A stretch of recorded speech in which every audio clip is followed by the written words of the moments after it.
to retain power. Trump is an autocrat, and when an autocrat tells you what he is and what he's going to do, we should believe him.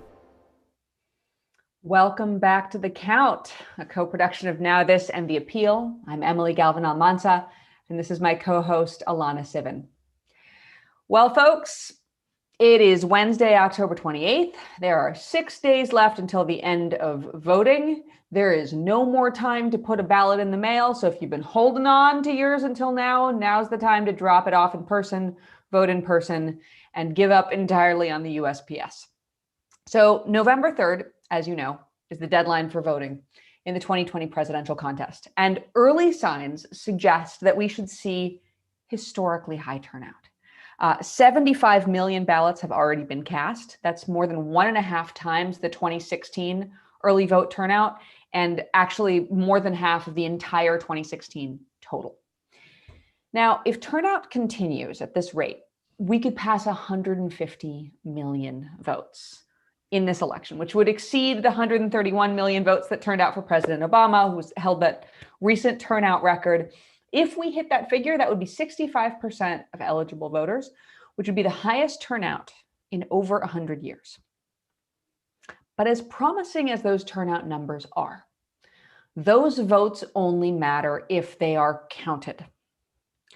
And that's why we launched this show, because it's becoming increasingly clear that Donald Trump and his Republican enablers are preparing a desperate attempt to steal this election by throwing out millions of legitimate votes, preventing people from having their votes counted. Over the past few weeks, Trump and his allies have continued to openly manipulate the electoral process and the courts, and making it easier for themselves to undermine our democracy, to silence the will of the people, and ultimately seize the power they need to further entrench their unpopular and deeply harmful agenda.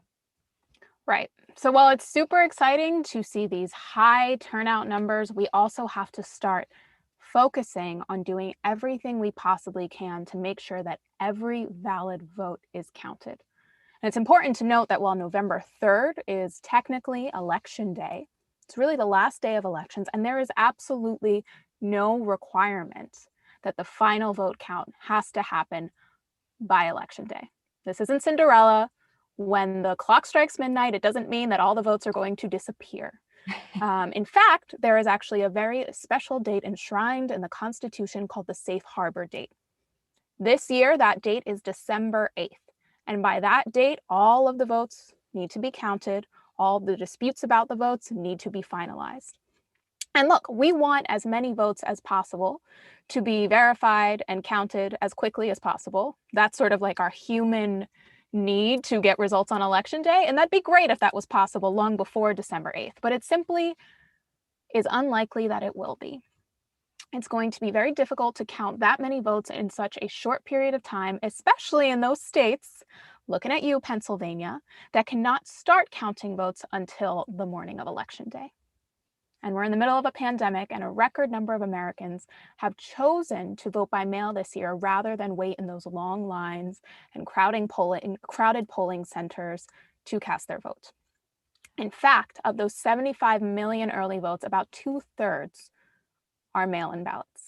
Which is why we're so concerned with the recent news about Trump's plan to subvert democracy. Now, yesterday we mentioned at some length that the Supreme Court had sided with Republicans this week to uphold a Wisconsin law disqualifying any ballots received after Election Day, regardless of when they were postmarked, which is a bit shocking because, as you know, the norm, as it has been for ages, is that if you get your ballot mailed in before Election Day, it shouldn't be your fault if the Postal Service takes a long time. That shouldn't silence you, the voter.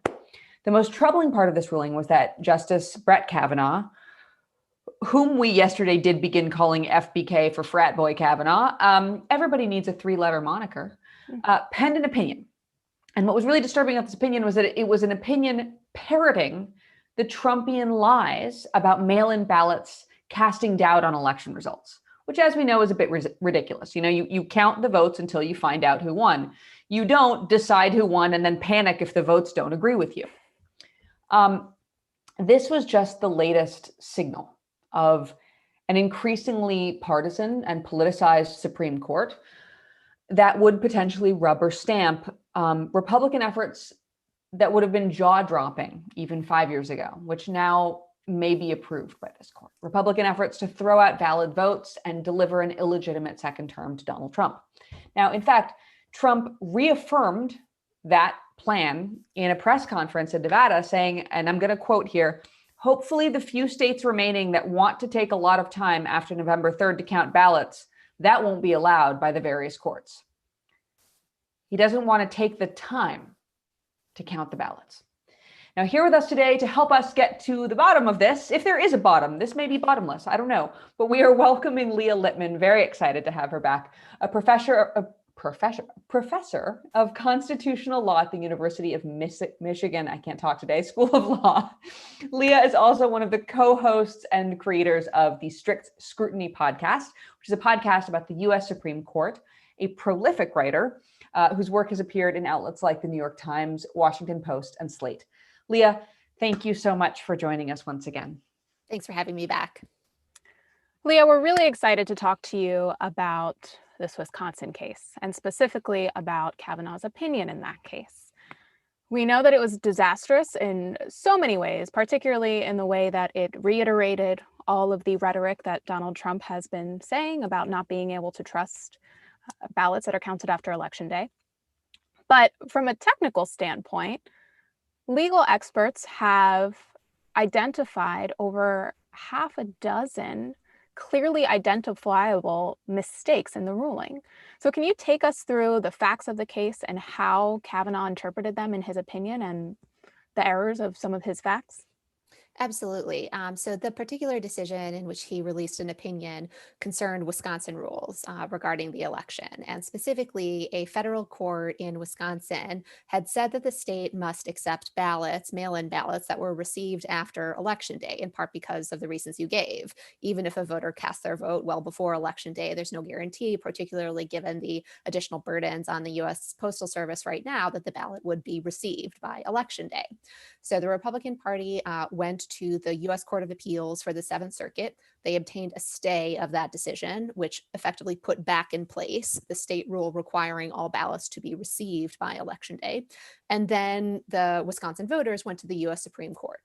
The U.S. Supreme Court decided to keep in place the stay, thus again allowing Wisconsin to enforce its rule that in order to be counted, mail-in ballots must be received by Election Day.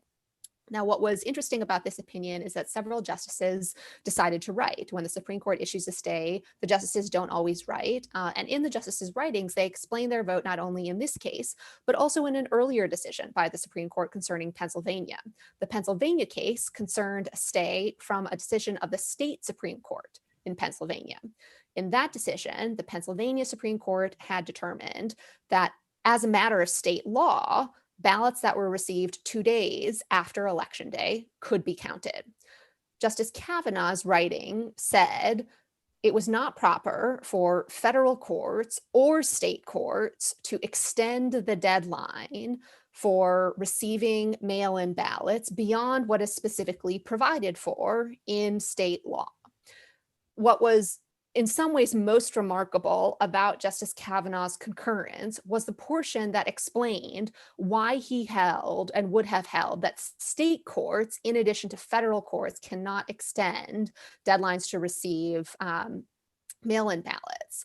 Because what his argument amounted to, as we talked about before, is that the state court got state law so wrong, it took away the power of the state legislature to make the state's election law and instead gave it to the state court itself.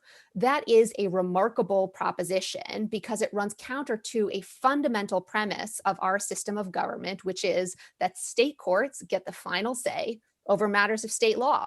State courts are more expert in matters of state law, certainly more expert than federal courts, and definitely more expert than the US Supreme Court. It is also stunning in its implications because many states have protections in their state constitutions for the right to vote. But under Justice Kavanaugh's theory, which is only legislatures get to make the law regarding elections, all of the state constitutional protections that were adopted by the people are invalid since they did not come from the state legislature. The implications of that argument are sweeping and could be extremely harmful to the right to vote in various states and across the country. There were, as you mentioned, several legal errors in the opinion. Some of those errors were probably the product of, sloppiness or trying to write an opinion quickly, but some of them, it is hard to think he didn't know better. So for example, he suggested that ballots that were counted after election day somehow gave rise to an appearance of impropriety. But he was one of the 3 sitting Supreme Court justices that was on the litigation team in Bush versus Gore that pushed for ballots that were received up until effectively Thanksgiving to be counted. So he knows that as a matter of state law and federal law, states can continue to count votes well after election day itself, and that there's nothing in state law, many states' law, or federal law that requires states to count all the votes and announce a winner on election day. That's just not possible. It doesn't happen, and he knows that. Then there were, kind of the smaller silly errors. So for example, he announced that Vermont had not altered its rules regarding the election in the wake of the pandemic. Vermont did, however, alter its rules. The Vermont Secretary of State tweeted out a correction stating that they had actually mailed out absentee ballot applications because of the pandemic. And so Mark Joseph Stern at Slate, as well as Megan Tierney, have cataloged those kinds of errors in his opinion. But as I mentioned, in some ways, the more stunning claim that he had to know was false is that states can't or shouldn't count votes after election day. Yeah, I want to read out this phrase from the Kavanaugh opinion, which someone asked me a very well-meaning question on Twitter. And they were like, isn't Justice Kavanaugh just saying that states might be worried about this? And like, what if this is, so the quote we're talking about is, those states want to avoid the chaos and suspicions of impropriety that can ensue if thousands of absentee ballots flow in after election day and potentially flip the results of an election. And those states also want to be able to I'm just going to reemphasize this because it's what you just talked about. Those states also want to be able to definitively announce the results of the election on election night or as soon as possible thereafter. So can you explain a little bit about, this is a very Trumpian, like, well, some people are saying, then the other people might be worried about this, but it implicitly sort of endorses a very particular view that, as you just mentioned, is not terribly accurate. Can you talk about what's harmful specifically about a Supreme Court justice parroting those arguments? Absolutely. So first, it is just wildly incorrect as a matter of law. 18 states and the District of Columbia, under their laws, specifically provide for the counting of ballots after Election Day. Moreover, several states, including several swing states like Michigan and Pennsylvania, specifically prohibit counting ballots until Election Day itself. And when you are receiving millions of ballots in the mail, you can't count all of those ballots in a single day. That's just not possible. And I think in order to illustrate, the contrast between what we know to be true and what Justice Kavanaugh said, it's helpful here to contrast the fact that when the president said effectively the very same thing on Twitter the morning of that opinion, Twitter labeled it misinformation. The president said there are big problems and discrepancies with mail-in ballots all over the USA, must have final total on November 3rd. Twitter labeled that as disputed and might be misleading, and recommended learning more. But when Justice Kavanaugh says it in a Supreme Court opinion and uses it as a basis to, again, effectively disenfranchise voters in Wisconsin, what do? There's no recourse. I mean, Justice Elena Kagan wrote a very powerful dissent saying, there's no result to be flipped until all votes are counted. And that language got picked up by, among other people, Senator Bernie Sanders and Senator Amy Klobuchar, who have released statements saying you don't flip the result in an election if you continue counting all of the ballots. That is just determining the outcome in an election. But it's scary that social media platforms are doing a better job of policing misinformation about voting and the election than our governing institutions are. Hmm. That brings me to this one point in the opinion. So it's that same area where he talks about the appearance of impropriety in elections. He quotes an NYU professor, but it's a complete misconstruction of that quote because that professor actually wants states to extend their deadlines. So, could you talk a little bit more about what this means for what this Supreme Court, and especially now with Amy Coney Barrett on it as well, is willing to do to not, as Emily has said many times on this show, call balls and strikes, but to call a ball a strike when it's really a ball? Yeah, I mean, it is extremely concerning to see the kind of gross misstatements of the underlying sources, the facts, and the law that the justices, and this opinion in particular, were willing to rely on in service of, again, effectively disenfranchising people in Wisconsin who, wanted to mail their ballot and mailed their ballot closer to Election Day, and it wasn't ultimately received by Election Day.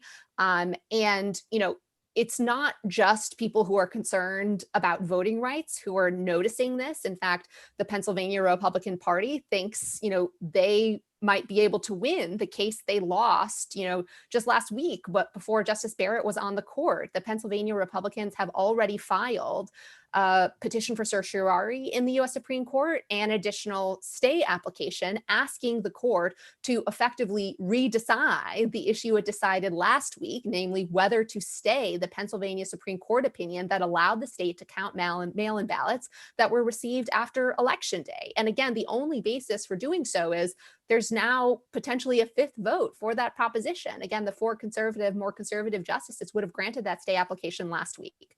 Yeah, let's actually talk about that. And it's actually really funny, Leah, you're giving me flashbacks because like my greatest fear, I clerked not for the Supreme Court, but I did clerk and for a federal court. And like my greatest fear was making any mistake.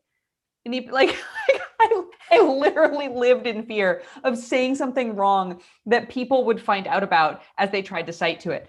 And I'm just like, I can't wrap my hand around being in a world where the Supreme Court can make mistakes that Twitter would otherwise ban. Like that is, I'm taking a minute with that. But I wanted to ask you about the Pennsylvania thing, because yes, we are now in a situation where that 4-4 deadlock that we saw before could be revisited now with Barrett on the court. What do you think it will? What do you see happening with Pennsylvania in the next 6 days? It's hard to know. I think one consideration that Rick Hasen, who's a professor of election law, has identified as a reason why the court might not grant the request now is that at this point, as you noted in the opening, if you drop your ballot in the mailbox, it is almost certain to arrive after Election Day. Now, that might be a reason for the court to avoid staying the ruling, given that voters might have relied on the ability for their mail-in ballots to be counted if they're received after Election Day to not already have put their ballot in the mail or to not already have dropped it off. So it's possible that given that we are so close to Election Day and already within the window during which if you mail your ballot now, it's not going to be received during Election Day, that perhaps the balance of equities have changed such that even some of the justices who would have granted the stay application last week won't grant it this week. I think that's the most optimistic reasoning.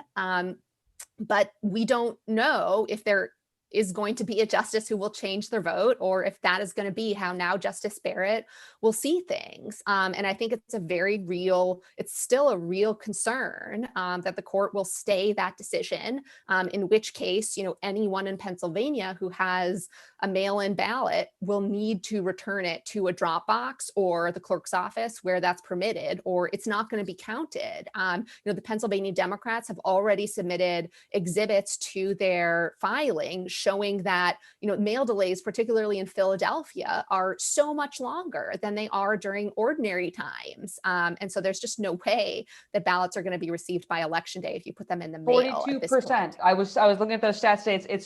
It's appalling. I mean, some of the worst numbers we've seen across the country in terms of on-time arrival we were looking at 75% on-time arrival, and we were all shocked on a show last week. 42% in Philadelphia on-time arrival. Just ludicrous. I'm going to jump in with a quick question, if that's okay. I knew you wanted to follow up.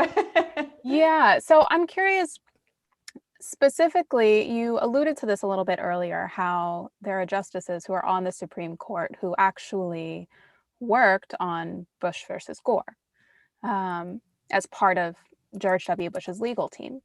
So curious to ask sort of what you think about what those justices, like should some of those justices recuse themselves? How will their previous experience potentially influence how they view cases, in this election today? So I don't think that a justice's participation in the Bush versus Gore litigation team necessarily means they should recuse themselves from future election related litigation. Most lawyers who, practice law will have practiced in, an area where the court is going to intervene. However, I do think there are special and unique concerns with Justice Barrett in particular.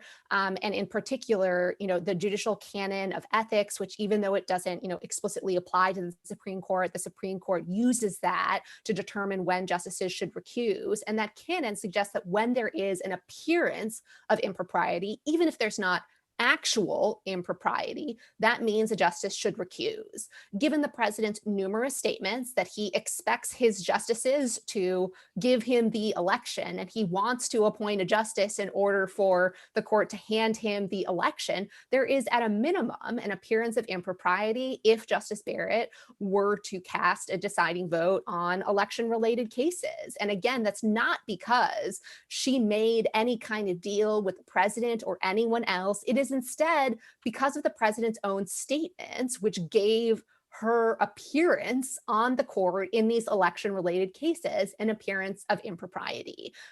So there are specific concerns with her. I do think the fact that there are now 3 justices on the Supreme Court who were part of the Bush litigation team and Bush versus Gore should hopefully change the public's perception about the kind of people who we appoint as judges or justices, and the kind of people who are acceptable to appoint as judges or justices. We are not appointing people who lack any political views whatsoever. It might be the case that they haven't made explicit those views in every single forum, but everybody has views. And the question is, are they going to be able to do a good enough job of ensuring that those views aren't dictating their views about the law? But we shouldn't pretend that we are appointing people as judges or justices who are apolitical in the sense that they don't have substantive views about, which political party they would like to see elected or which kinds of policies that they would like to see enacted. So I want to sort of turn to that aspect of rebalancing the courts. There's been a lot of focus on the Supreme Court. Should we expand it? We're actually going to be talking about it in our next segment with Senator Chris Murphy. But you recently wrote an article for the New York Times, which was very interesting because you focused on expanding the lower courts as a remedy for the hyper-partisan nature that we've seen in the Supreme Court, where apparently everyone's very concerned with the appearance of impropriety of ballots, but nobody's concerned with the appearance of impropriety of themselves. So you looked to the lower courts as a way to sort of balance the scales away from the current hyper-conservative bent of the highest court. Can you unpack for us your theory on that? Absolutely. So the basis for my suggestion is that the vast majority, the supermajority of cases in the federal system will be resolved finally in the federal courts of appeals rather than the U.S. Supreme Court. The federal courts of appeals will hear tens of thousands of cases a year. The U.S. Supreme Court will issue opinions in 50 to 60. And so, altering what kinds of outcomes we see in the federal courts could mean, shaping the courts of appeals. It's also the case that Congress has regularly altered the size of the courts of appeals, expanding them. It did so most recently in 1990. Jimmy Carter did so before that. And Congress has also altered the size of the federal district courts by adding, I think over 30 district judges since 1990. However, it's also true that there remain a significant backlog in the federal courts. In some places in the country, you have to wait like 4 years after you file a case before you get your day in federal court. And also average caseloads have risen in all of the courts of appeals and the federal district courts, as well as the number of criminal cases that they are hearing. So the caseloads have increased. The population of the United States has increased, even though the size of the courts have not. Congress has also regularly exercised this power. So, there's there's a historical tradition of Congress expanding the lower federal courts. And my last point was simply that, if a future Democratic administration is serious about democracy reform, then democracy reform should include the federal courts, because the lower federal courts have invalidated democratically enacted initiatives that try to make voting easier. So a Trump-appointed judge in North Carolina invalidated a North Carolina rule that allowed voters to correct a signature mismatch on their ballot.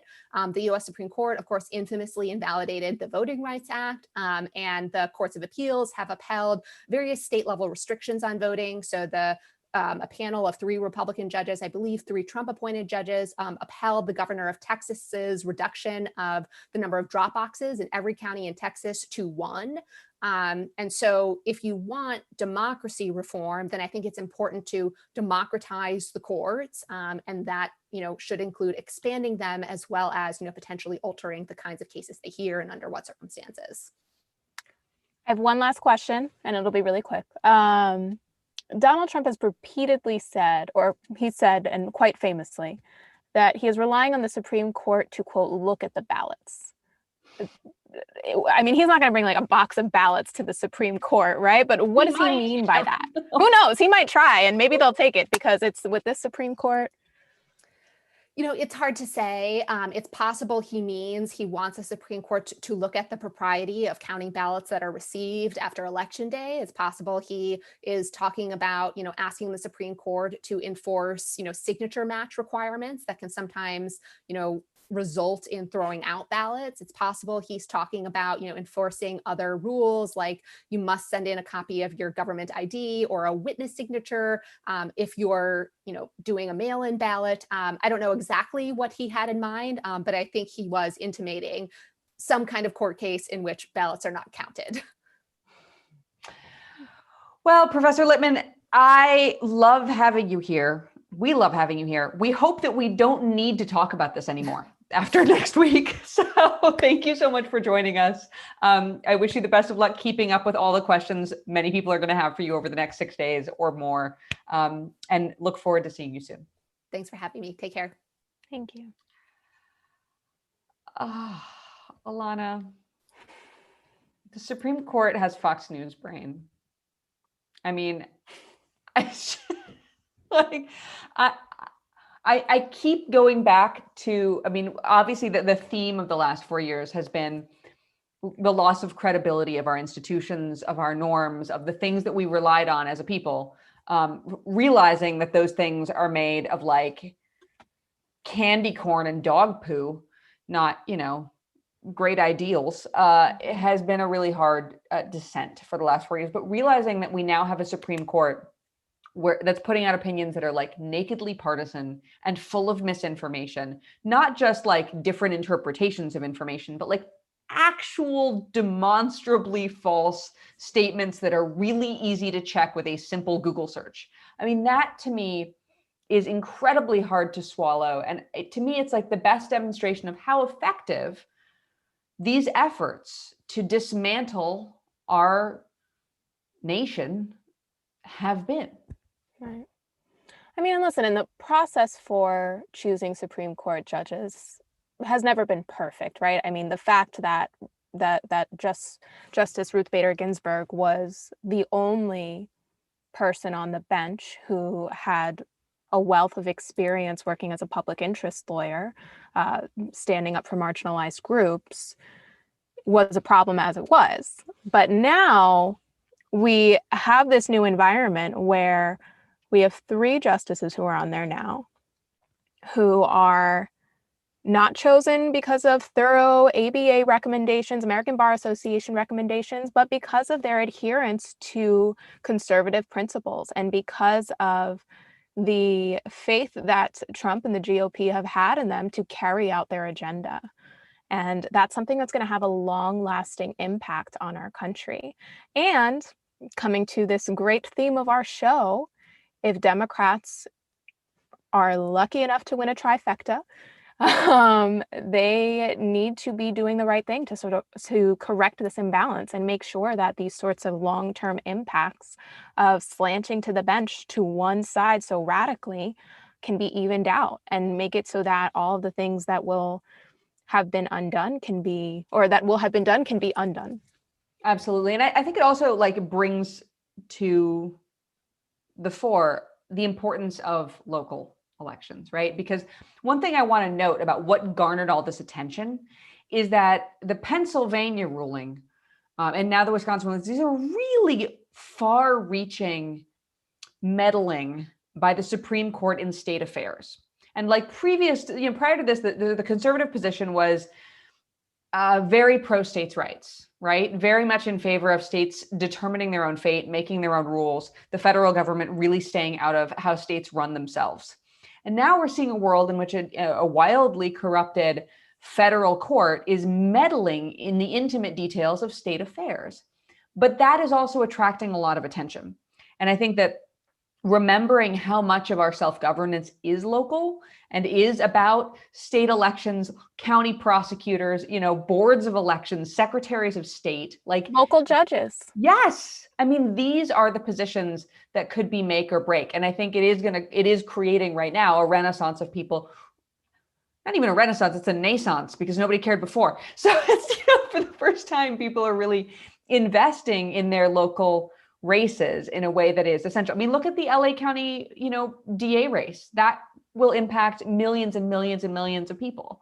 That's not, these are not small potatoes races. So I am hopeful that the naked corruption of our federal government will at least make us do better locally.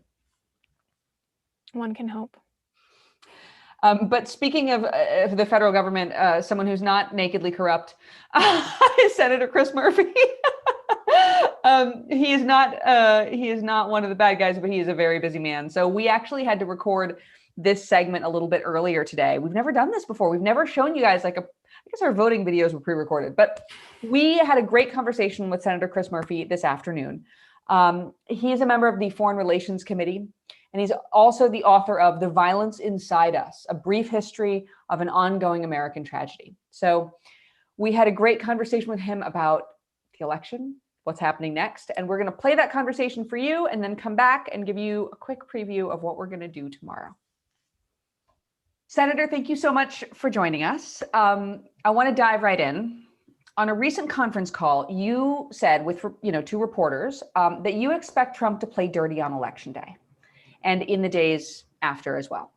So in light of Trump's comments on wanting to get rid of the ballots and his repeated insistence that the race should be called on election night, even though literally zero states will have official results on election night and do not ordinarily have results on election night.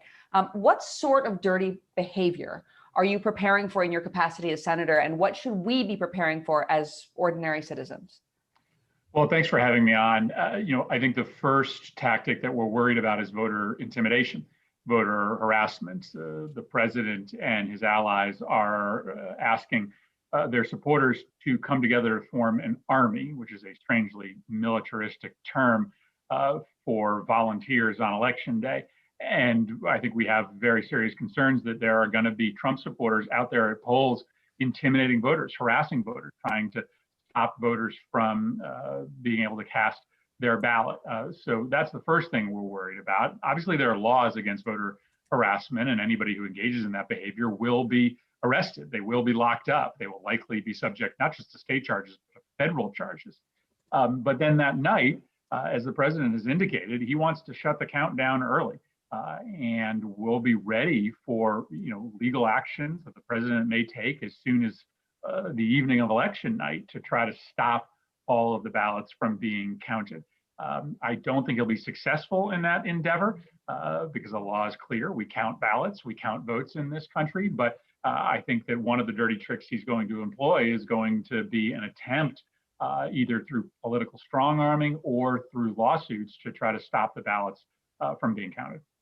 So that's kind of a recurring theme that we have in the show, right? Which is like Democrats wanting everybody to, like, more people voting is good, more people partaking in democracy is good, more voices is good. And generally what we've seen from the other side is a desire to shut as many people out of the process as possible. And you mentioned that the clear law of the land is that we count the votes until we have a result. But for the last 4 years, I mean, maybe I have PTSD, but like it feels like everything we thought we knew about what the law was and what norms were and what was possible in this country has kind of been like turned upside down, smashed, and then lit on fire. So can you kind of tactically talk to us about what the Senate can do, what power the Senate has to push back on a Trump move that would completely surprise existing norms and contravene existing law? Well, right now, we're just trying to create expectations, right? We're trying to make people understand that if you listen to Donald Trump or the right-wing website that you go on to every day, that's telling you to show up to the polls or suggesting that you intimidate voters, you're going to be arrested. And so I think we just have to make that really clear right now, because there's a lot of folks that probably think, well, if the president's telling me to assemble an army, if my favorite right-wing website is telling me to show up with an AR-15 to the polls, then it must be okay. No, it's not. You're going to serve jail time for that. Second, we want to make sure that everybody understands that we may not know the winner on election night, and that's okay. Democracy sometimes takes a little while. So I think right now the Senate can, just make clear what the law is. Now, we've assembled a team of lawyers that are ready to go. We will defend the right of people to cast their ballots, no matter when that contest comes. We also have, Democrats in positions of authority in the states that are kind of the firewall here. And so that's important, right? We have Democratic governors in Pennsylvania and Michigan and Wisconsin, and, they are going to just make sure that everybody gets the chance to cast a ballot. They're not going to, push this election towards one candidate or the other, but they are going to make sure that the election is held freely and fairly. So that's an advantage that we have. Obviously, that's not the case in places like Florida, but there are a bunch of really critical states where you have people in charge who believe in the right of everybody to cast their vote. Senator, I'm glad you're talking about sort of some of the disadvantages and advantages that we have in this race, or that your party has in this race. And I want to talk a little bit about the Supreme Court. So we just saw on Monday night, Senate Republicans force Amy Coney Barrett onto the Supreme Court, literally 8 days before Election Day. And it was the first time in a century and a half that a Supreme Court nominee has not received any votes from the opposing party. Can you give us some thoughts on how that process played out and what it means not only for elections to have a supermajority of 6-3 conservative, but also what it means for Americans in the future to come? Well, it was infuriating to be a part of. I mean, I listened to my colleagues 4 years ago, tell the American public that it was a sacred principle that you could not confirm a Supreme Court justice in the last year of a president's term. And that was why Merrick Garland wasn't getting a hearing. It wasn't because we just hate Barack Obama. No, it was because there's a really important principle. Well, they were lying. They were lying through their teeth. It had nothing to do with the principle. We know that now because with a month to go before the election, when it's their president that is making the nomination, they ram through Amy Coney Barrett in record time, in 30 days. Never, ever in the history of the country has a justice been put on the Supreme Court this close to an election. And as you referenced, one of the reasons why they wanted to get this done in record time before the election is they want her there to be able to hear these election cases. They want her there in case the Supreme Court needs to be called in to win this election for President Trump. And, that may sound a little hyperbolic, but read Justice Kavanaugh's opinion from just a day ago, in which he effectively signals that he, at least, will be very willing to shut down the vote early if that's what it takes to get President Trump elected. And I don't know that there's 4 other votes for that idea on the Supreme Court, but it was pretty astonishing to see Brett Kavanaugh say, yeah, I just don't think we should wait for all the votes to be counted. We should just get this thing over with as quickly as possible. And I think there's a chance that Amy Coney Barrett, coming out of that sort of same judicial school that taught Brett Kavanaugh, may believe the same thing. And that's super scary, the idea that we would shut down the count if that's what prevents Joe Biden from being elected president. Absolutely. And during the debate on Barrett's confirmation, you spoke about speculation about whether Democrats would go to new extraordinary lengths to maximize their power given this sort of power grab on the part of the Republicans. Can you talk a little bit about what that could look like and sort of what conversations amongst your colleagues have looked like in talking about expansions of power and potentially even expansion, or as we like to call it here, rebalancing of the Supreme Court? Yeah, I mean, to be honest, there haven't been a lot of, I think, substantive conversations inside the Senate about this question of court reform. Much of that conversation has happened outside of the Senate, in part because we've been, very focused on trying to stop Amy Coney Barrett's confirmation and winning the election. So I think it's certainly an open question as to, what Senate Democrats would do if we won control of the chamber.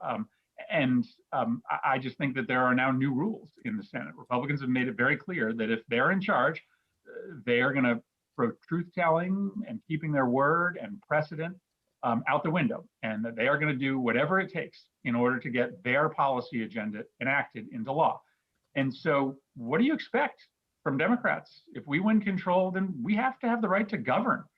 And so, there's a host of options available to us, but all of them will be on the table because, my constituents are not going to permit the Supreme Court to restrain my ability to pass legislation preventing gun violence or voting rights legislation or legislation guaranteeing access to health care.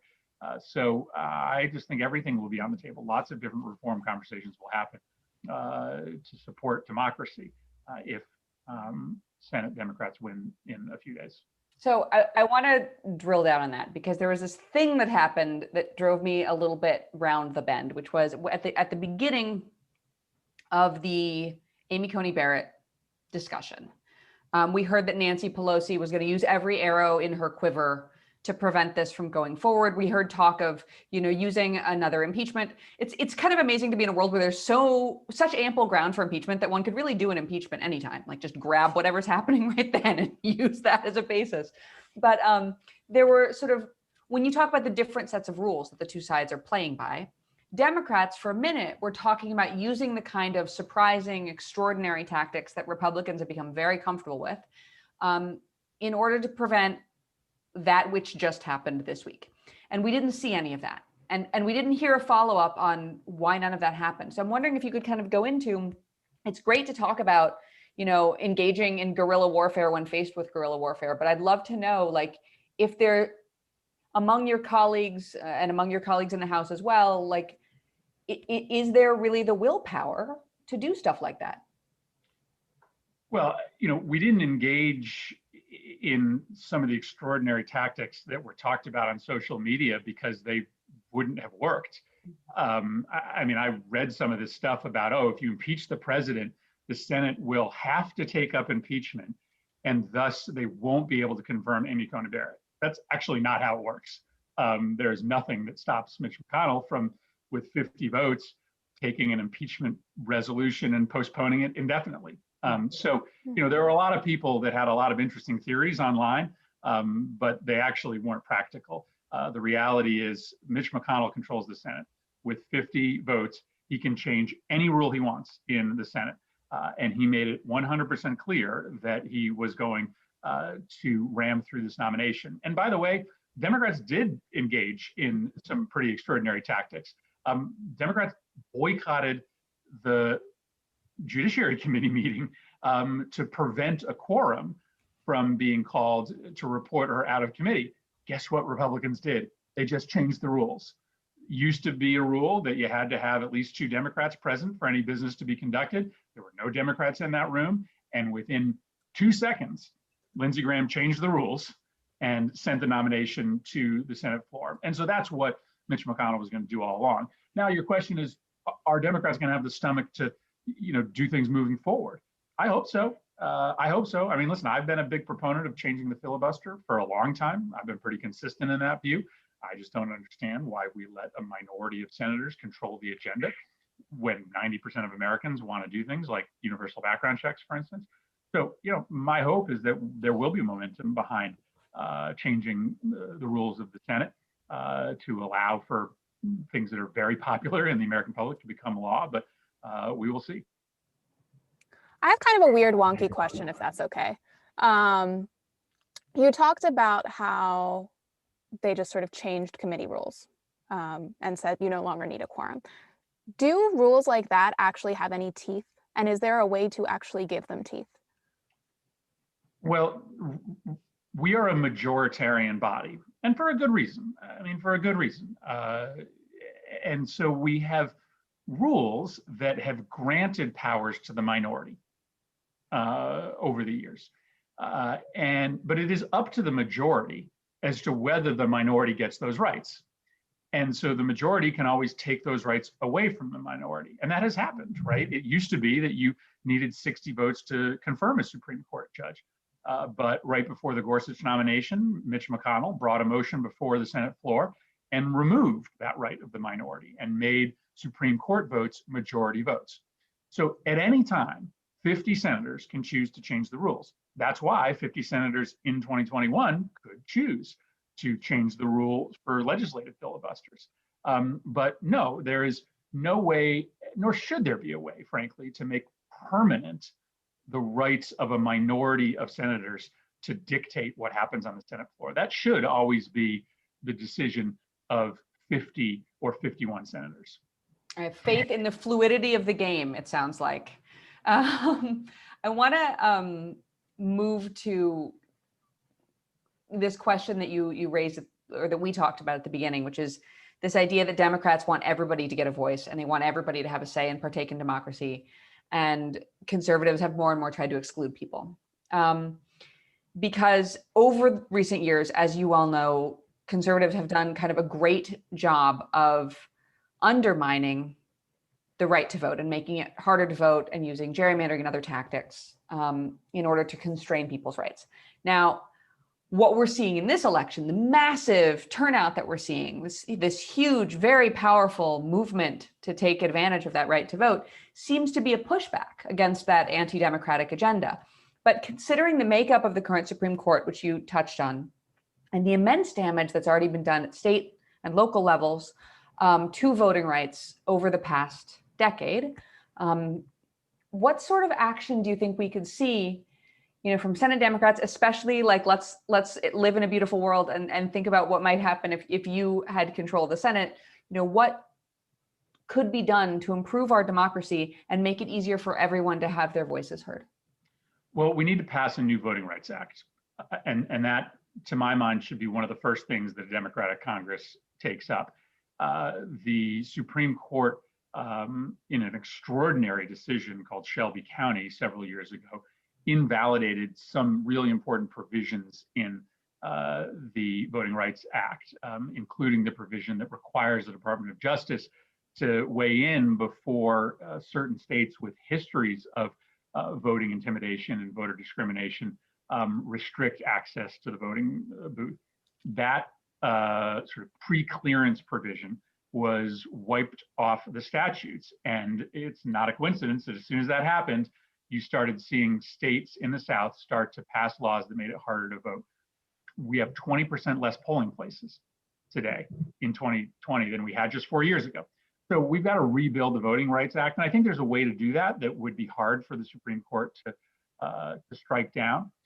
And you are right that you've seen this very impressive early voter turnout. But it's hard to know how much bigger it would have been had there not been 2.5-hour lines, right? Thank goodness people are willing to stay in lines for half a day. But frankly, there are probably a lot of people who aren't going and turning out to those lines because they can't, because they work, because they can't spend 5 hours voting. And so I think, frankly, even with this massive turnout we've seen, these voter crackdowns that have happened in Republican states probably have been successful in discouraging a lot of people from voting. And that's why, we have to pass a new Voting Rights Act. Okay, so thinking about that, I'm going to ask you like the nerd. I think I'm actually going to beat Alana's wonky question and go like even more hyper wonk. Okay, so we're looking at a very partisan Supreme Court, and if there's a new composition to the Senate, if there's a majority Democratic Senate, they're going to be operating in the world of this hyper partisan Supreme Court.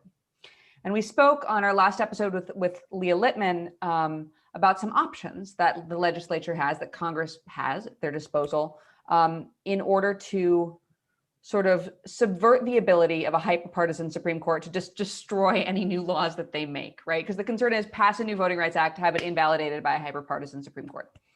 And she had mentioned, a few options, of course, expanding the court, term limits, but there was something she mentioned that I think is not being talked about a ton in the media. So it's our job to talk about it, which is jurisdictional restriction, where basically it's written into the law and this law cannot be changed by the Supreme Court, cannot be invalidated by the Supreme Court. The Supreme Court has no jurisdiction over this law. Is that an option that you think is realistic in a world where Democrats hold, two branches, but really need to have a fight with the court? I don't know that I'm steeped enough in the constitutional law to know the answer to that question. I guess what I do remember from my constitutional law class is that ultimately the defining law of the land is the U.S. Constitution, not any statute. And so I guess I would be interested in her argument or others as to how the legislature could prevent judicial review when it has long been precedent in this country that you can't pass laws that patently violate the Constitution. And I don't know that just by writing in to that law that the Supreme Court can't review the law. I'm not sure that would protect you from constitutional review by the court system. So I think you are right that there are a variety of reforms out there. The one that gets the most conversation is just increasing the number of justices. But you could also create a new construct for the Supreme Court in which every justice gets 15 years or 20 years, and so you are constantly renewing the court and assuring that you don't have a situation like we have today, where in 4 years Donald Trump got to name 3 of 9 new justices. You could create more regularity of vacancies. I think those are all really interesting conversations, and we should have them all. So of all of these potential forms you've laid out, or reforms that you've laid out, I know you said that everything's on the table. Do you have a favorite? Do you have one that, if you had to choose, which one would it be? You know what my favorite is? Winning the election.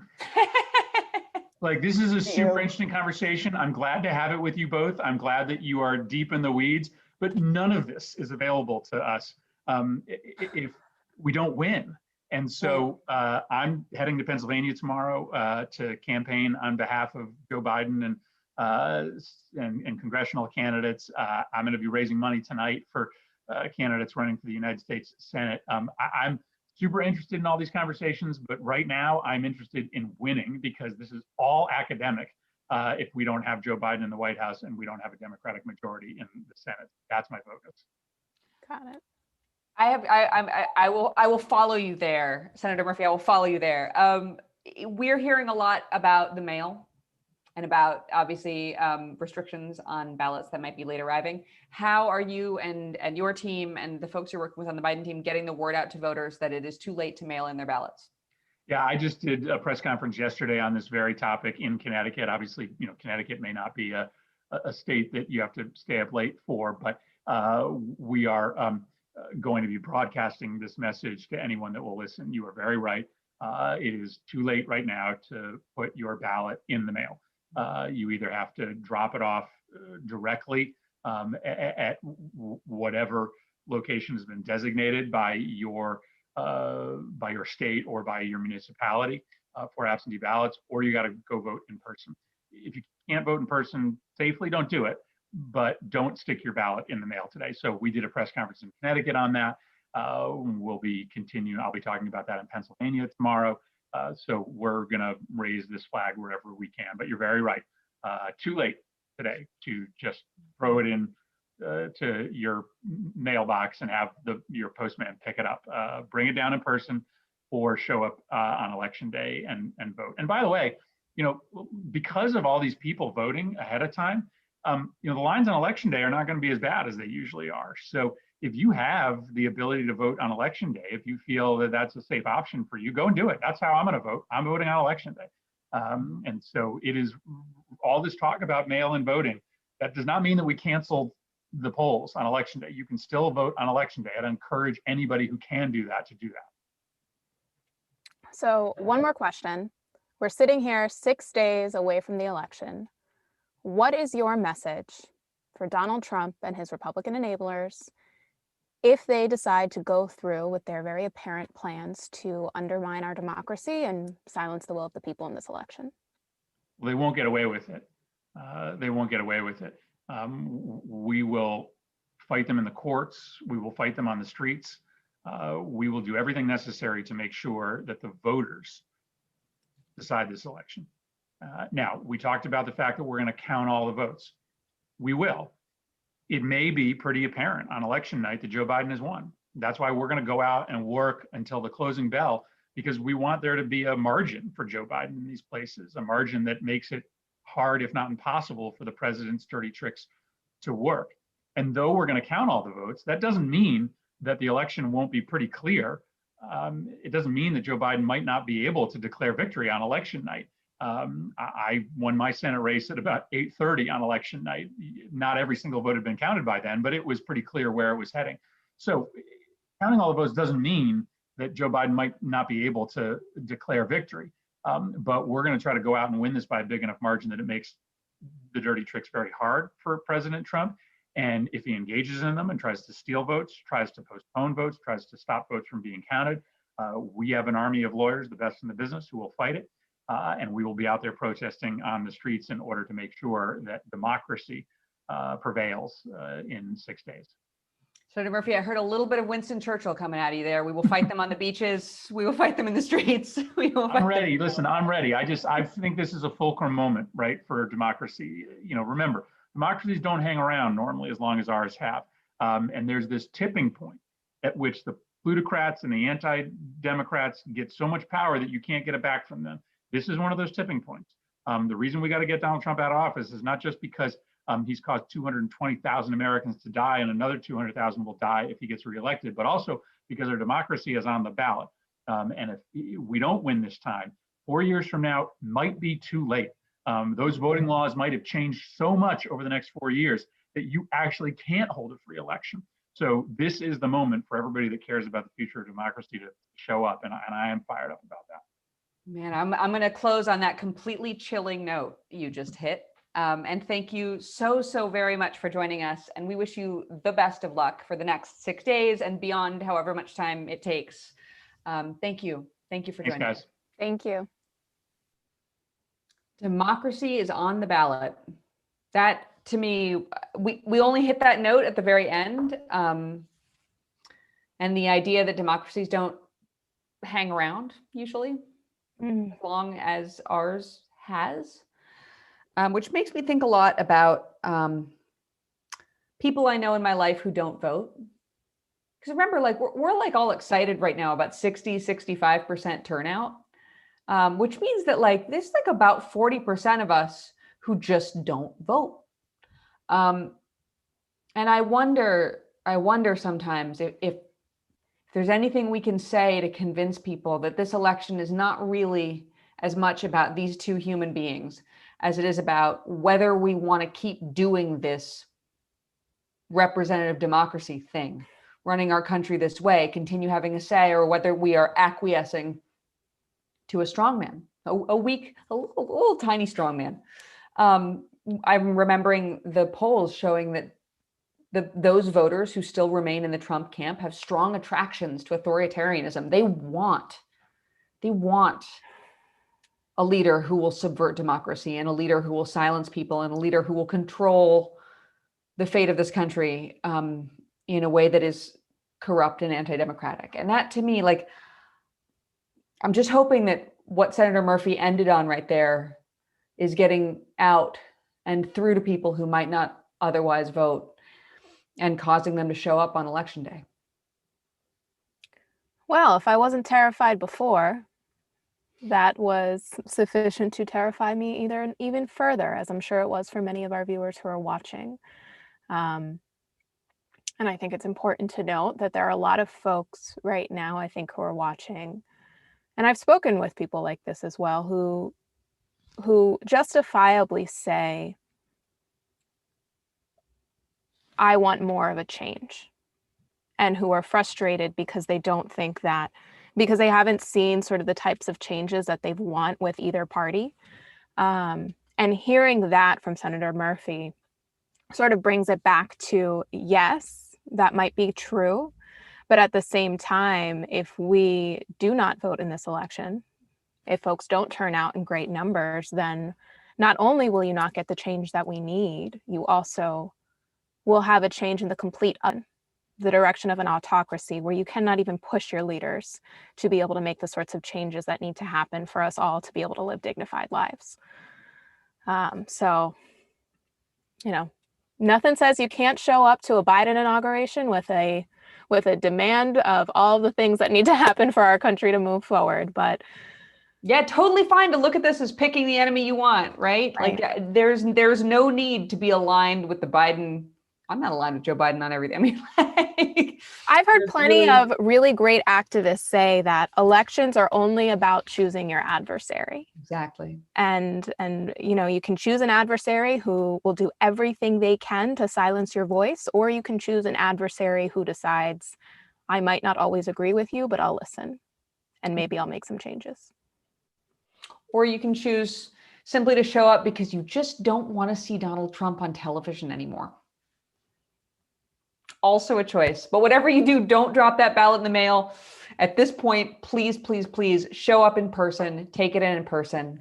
This is our shot, folks. This is our shot to keep the country we love. So that's also our show for today. We hope you will join us again tomorrow, 4 p.m. We have a really exciting guest, Zach Malamed, the co-founder and executive director of The Next 50, an organization making politics accessible to a new generation of candidates and elevating the youth vote. So if you want to see who's next up at bat, or if you think you might someday want to run for office, or you just want to know what's happening in the youth world, please show up tomorrow, 4 p.m. This has been another episode of The Count. I'm Emily Galvin Almanza, Stellana Sivan, and we'll see you tomorrow.